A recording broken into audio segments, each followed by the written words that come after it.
Perquè jo no sé si és una apreciació personal, però em dóna la sensació de que poder, de tants missatges que ens han anat enviant durant tant de temps, al final provoca com un efecte contrari, no? I la gent acaba pensant, no, si en veritat és igual, si a mi això no em passarà, o si és que aquí no n'hi ha de sida.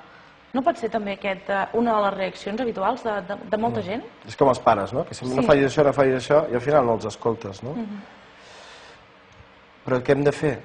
Però realment les dades constaten que ara, en els últims anys, la reacció de la societat ha sigut això o no? O és simplement...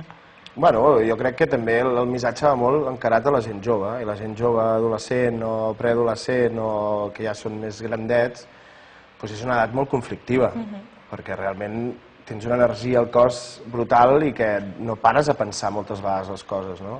Estàs dins un ritual fent l'amor o tenint relacions sexuals amb una persona i doncs ja has de pensar per la teva salut, per la salut amb la persona que estàs practicant sexe i per les que puguin venir després de tu. Vull dir, és una cosa de conscienciació que és molt fàcil de fer i la gent jove, jo crec que és, no sé, qualsevol persona que tingui una relació, jo crec que trobo que és molt més ben parit una persona que quan estàs conscienciat fent alguna relació sexual tingui el peron de dir hem de prendre mesures, que no pas vinga, va, deixar-se anar per la passió per després tenir inquietuds, perquè realment les persones que tenen riscos fent sexe i no han pres mesures, després nosaltres ho sabem, ens venen a nosaltres acollonits a l'entitat que ha tingut una relació sexual i després et venen acollonits.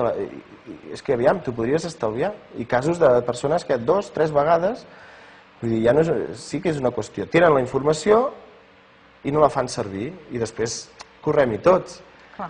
M'entens? És també com el tema de la pastilla de les 12 hores després, que potser es va donar la propaganda com no passa res, si després tens algun tipus de risc a prendre la pastilla, ja està. No està.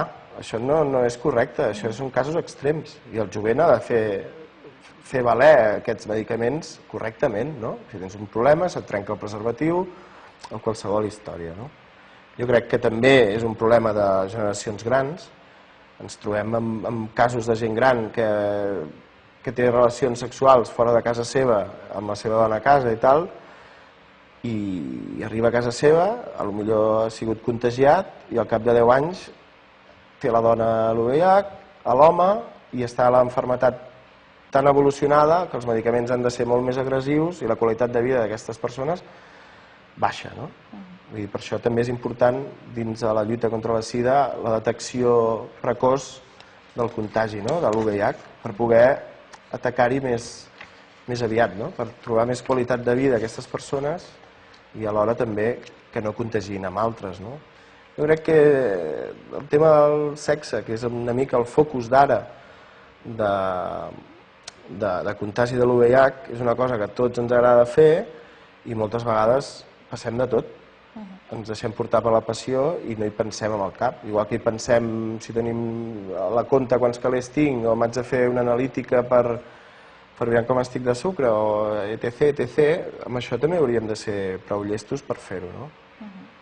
Perquè a banda de la prevenció, vosaltres, abans ho comentaves, també treballeu amb un col·lectiu que és un col·lectiu poder dels que es van més afectats, que són les prostitutes. Què és el que treballeu amb elles? Aquest projecte va començar fa 10 anys, amb una inquietud des de la Junta d'Actua Vallès d'anar als focus més sensibles i trobem que des de la pressió que exerceixen les dones que exerceixen la prostitució i tenen una pressió dels proxenetes molt forta, inclús amenaçades, etc.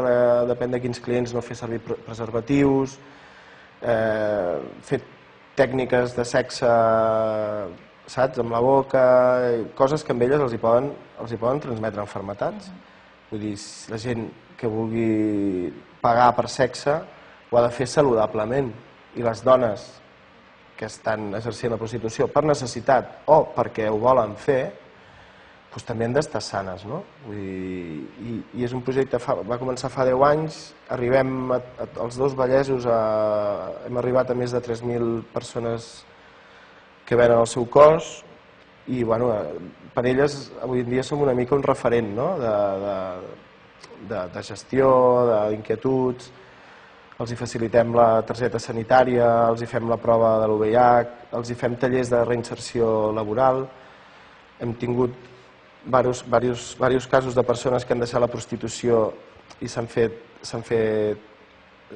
fet cursos amb nosaltres laborals, a fer-se els seus currículums, han trobat feina i s'han endinsat dins del món laboral.